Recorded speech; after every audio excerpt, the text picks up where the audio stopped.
Assalamualaikum and good afternoon to our panels and fellow participants. I am Aisyah Nadia binti Abdul Wahid and I am third year student from Department of Landscape Architecture. My presentation for today entitled towards inclusive accessibility for persons with disability on Commercial Street at Jalan Tunku Abdul Rahman. First and foremost, I would like to give an understanding on the term of disability. Disability covers the terms impairment, activity limitation, and participant restriction. In other words, it is a health condition that limits an individual to participate in basic activity because of the personal and environmental factors. A statistic according to the World Health Organization, WHO, stated that over a billion of people are estimated to live with some form of disability. Add on to this statistic, it is mentioned that the rates of disability are increasing in part due to aging population and increasing in chronic health conditions.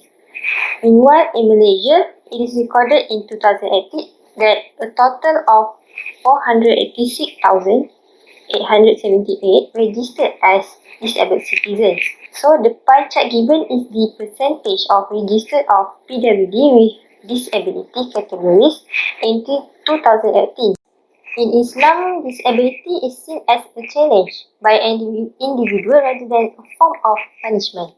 In the Quran, Allah mentioned in Surah Al-Hujurat ayah 11, which is, disabled people also have the right to be respected and enjoy social justice.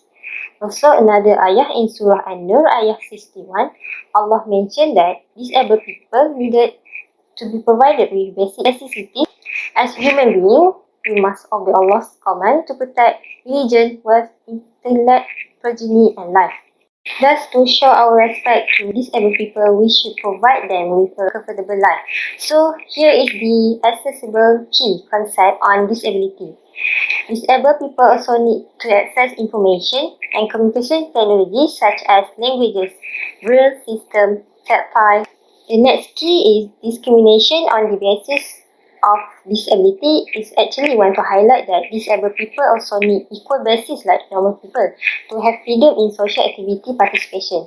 Equally important to that is the reasonable accommodation and universal design, which aims to provide an appropriate equal access to facilities, services and products to PWD. This concept in line with Sustainable Development Goal (SDG) on the principle of leaving no one behind and the implementation ideas laid across 5 SDGs, which all of these SDGs emphasize on sustainable development to PWDs. The percentage below are actually Malaysian achievement score for each SDG in 2018. In line with this research study, it is important to know about the criteria of commercial street in order to create a good accessibility. Most of the commercial street have wide range of facilities include public transport system, shopping complex, education and business centers. Availability of these facilities create various pedestrian activities. Because of these various activities and facilities, the amount of visitors come to the commercial street also increase. Due to high density of visitation and inclusive accessibility that can cater a high amount of people, is crucial to ensure efficiency, safety, and convenience to users. Putrajaya is one of the cities that have good access planning. Putrajaya take initiative to become a smart city. Through this smart city, Putrajaya also addressed PWD as the smart initiative, which highlighted under the smart infrastructure and utilities and smart safety and security. Both are the platform and application for facilities management and emergency and response application to its PWDs. There is issue and problem related to PWD is discrimination and lack of accessibility for PWD.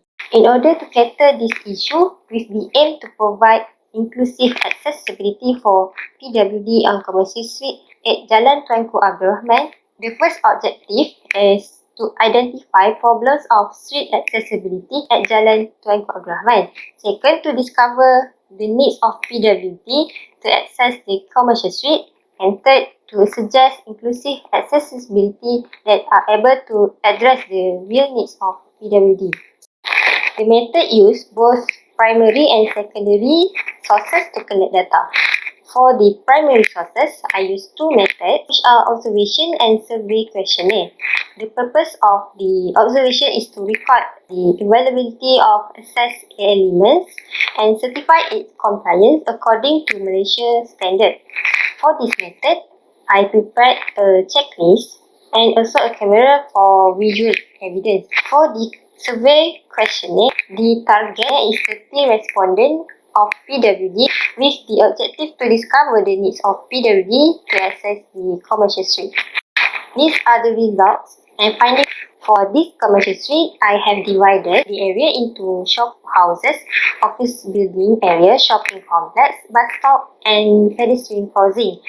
From the observation, I've got to identify the street accessibility problems that limit access of users and also the level of accessibility for PWD. The level of accessibility indicated with the colour of dotted circle, which green indicates accessible, yellow moderately accessible and red inaccessible of the street for PWD. For example here, at the shop houses area, both physical and visual impaired face difficulties to access the footpath because no ramp is provided, while visual impaired also cannot access the street safely as there is no guiding blocks to assist the direction and warning the obstacles. The respondent also concerns on the objects that occupy walking zone as it narrows the space.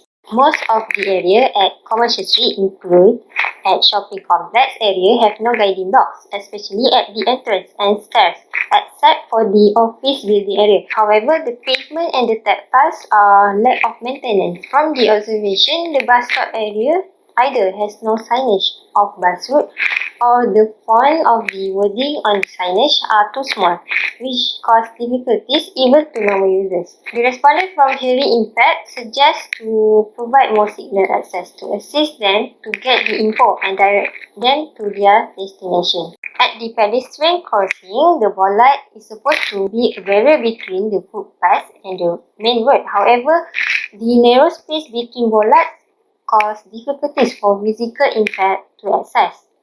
The wheelchair users also concerned on the broken and steep curb ramp which could cause an accident at the pedestrian crossing. The respondent's suggestion and recommendation are taken into account and then it is divided into two criteria which are street serving multiple functions and safety and accessibility. On the street serving multiple functions, among the suggestions are to provide more signal for hearing impaired, install appropriate guiding blocks, educate signage that can assist various disability and propose assist strategy for pedestrian. The picture below is the accessible pedestrian signal which to provide visual, audible cues and visual tactile signal to convey information to visually impaired person.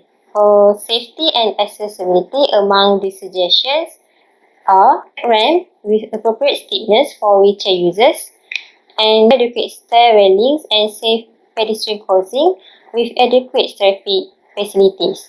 From the research conducted, we can see that most of the problems at Jalan Tuanku Abdul Rahman are related to physical impact and visual impact person. So, by providing inclusive accessibility, everyone, including PWDs, can access and move leisurely without any obstruction. To conclude, inclusive accessibility is actually a key to inclusive city. Thank you.